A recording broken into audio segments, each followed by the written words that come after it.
Hello, dear enthusiastic learners. Hope all of you are doing well.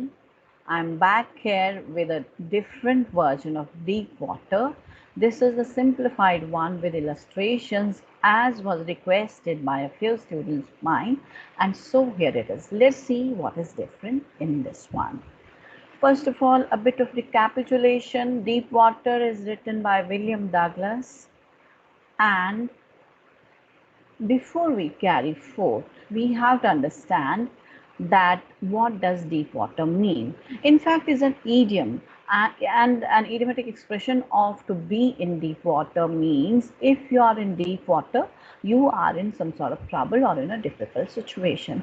By now, you must have realized that William Douglas faced the grave danger when he was inside water. So that way this title is justified. Sometimes you might be asked a question on how is this title justified. You will have to start with this, that this is an idiomatic expression meaning to be in grave danger. And then you will have to correlate with how William Douglas faced a difficult situation while he was under water in the swimming pool.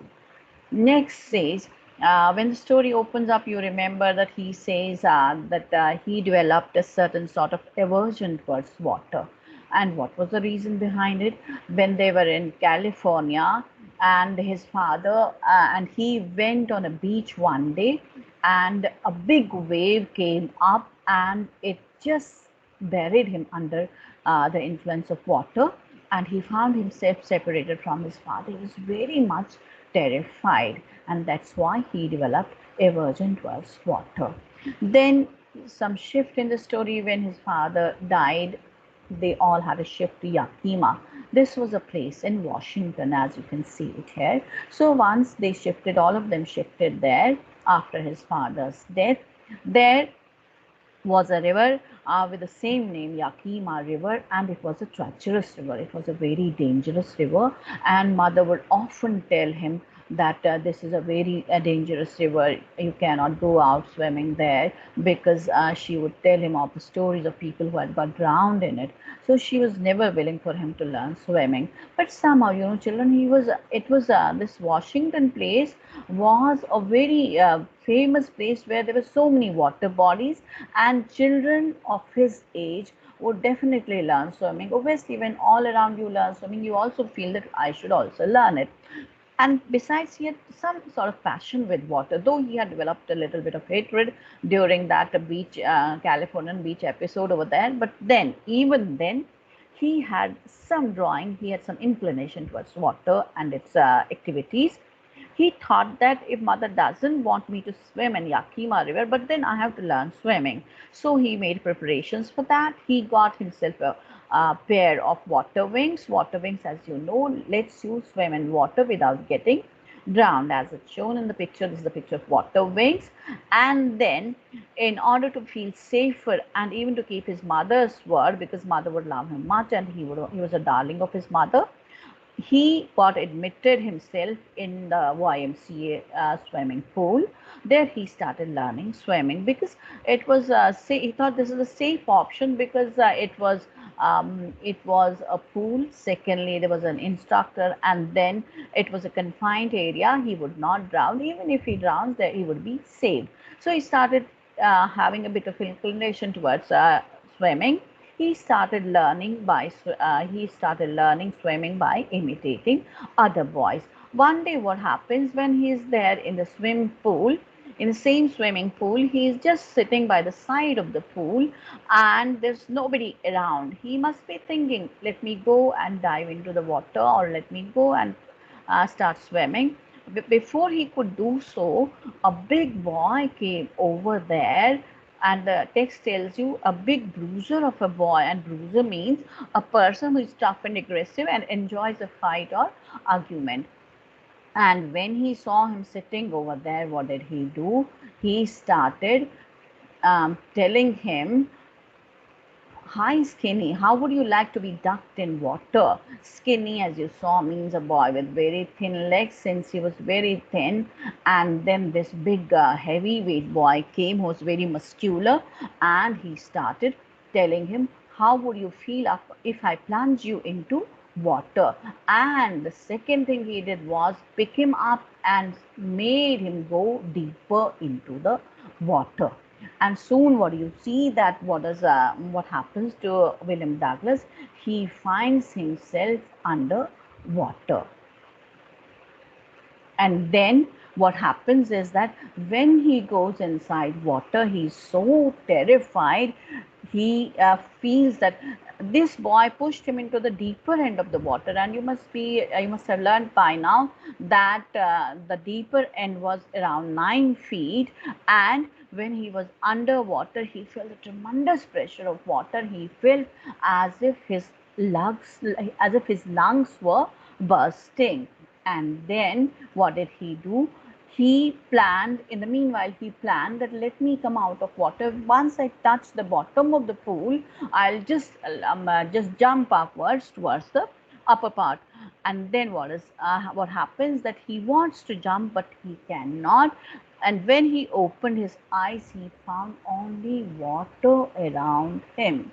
And it was too terrifying. He could not go anywhere because it was all around us, water and nothing else.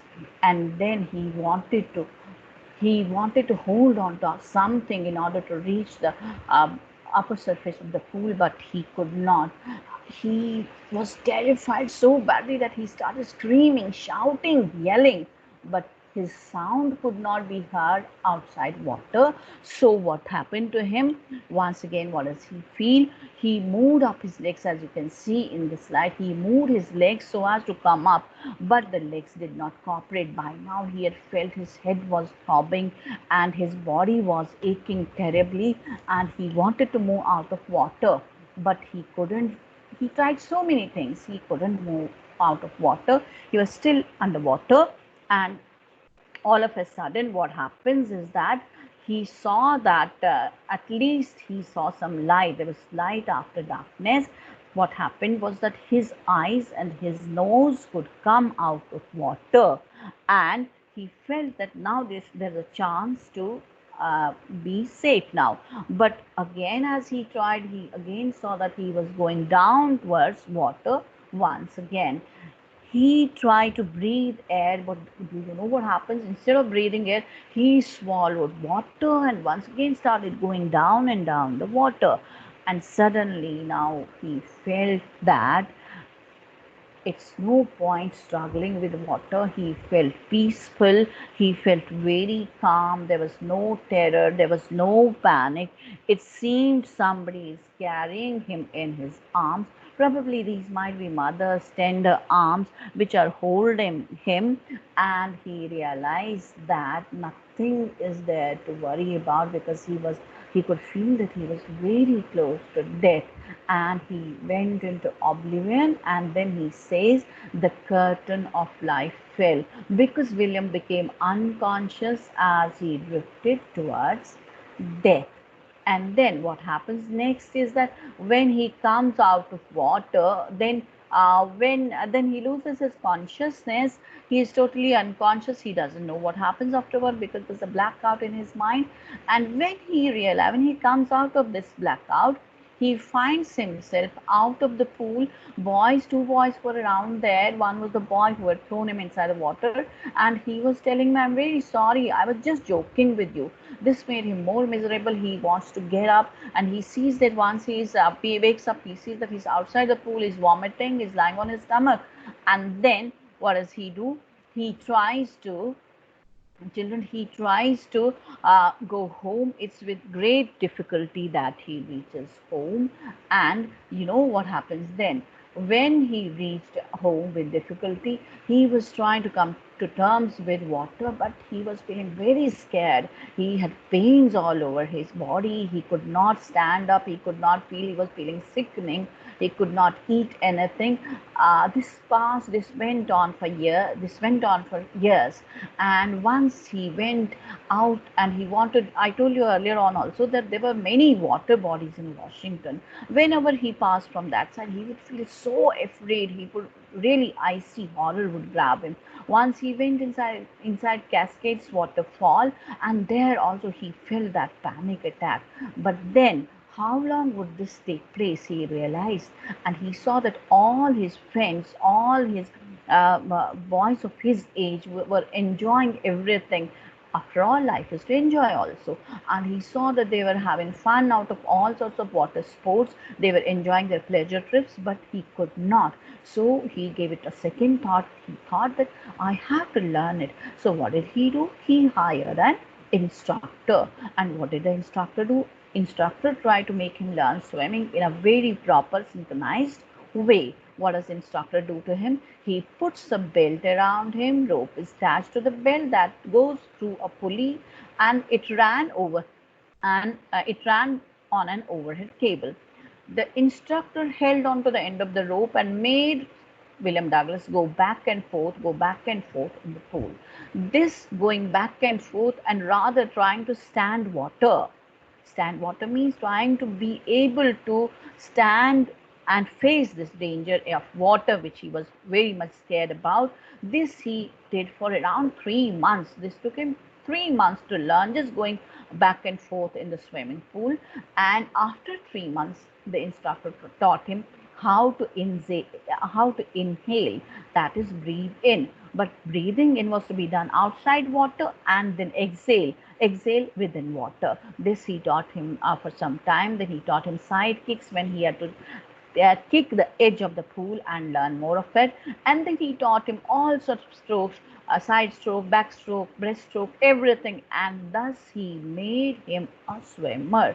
Thus he built a swimmer out of him, piece by piece, bit by bit. That means he taught him all the things in a synchronized way so that he could become a good swimmer. And now it is time to say goodbye to the instructor. And so he thought, let me once try. Once again, he tried to swim in the pool without his instructions. When he went in the pool, he could, when he was inside the pool, sometimes he would find a little bit of a trace of that fear. And now he was confident that things are getting good. He thought of going into Lake Wentworth in New Hampshire, where he would see whether he's okay with swimming or not.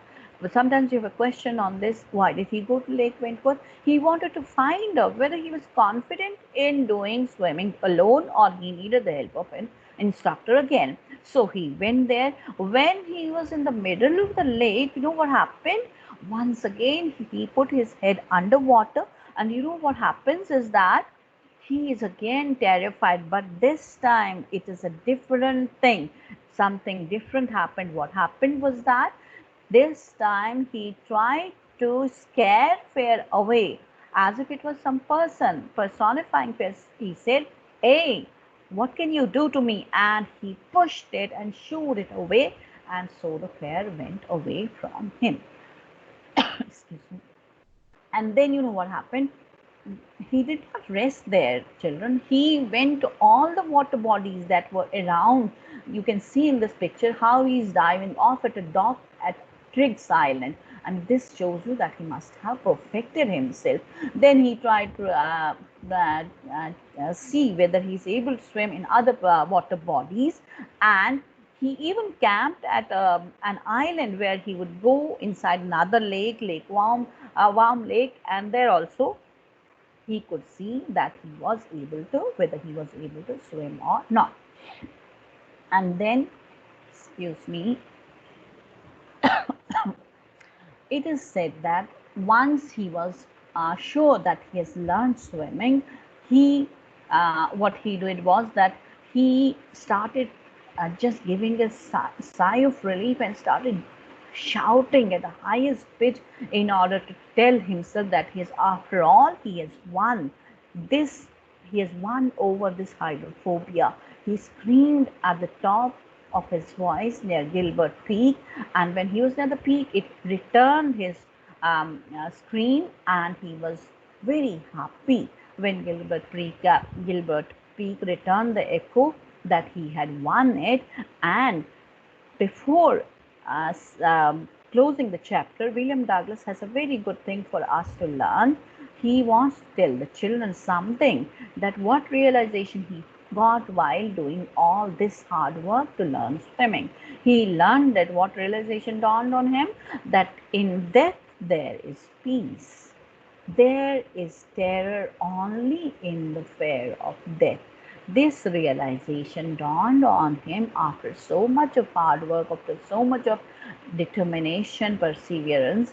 When he was inside the pool, he could see that he was trying very hard to win over that death sensation. But finally, when he was very near to death, he surrendered and he felt that there's no point in crying. When you are near death, it's very peaceful. There's no terror, there's no panic, because after death, nothing to worry about. So this realization dawned upon him. There is terror only in the fear of death. And this way he gave the children a very good lesson. So what is the lesson? This autobiographical sketch teaches the students that you have to brush aside fear, because it they limits you. You know, children, if you have fear of anything, it will never let you go on in your life. And being fearful, you will never be able to enjoy anything in your life. Once you have conquered your fear, you can live life to the fullest, and one day you will realize, you will thank yourself for never giving up. Later in your life, you will feel that that was the day when I conquered my fear. After that, I never looked back, and today I have reached at such a position in my life. So this is the lesson that goes with it. I'm sure you must have doubly understood it now. Even if you want to read, you can read it again to enjoy the thrill that goes with the chapter. Thank you very much. Have a nice day.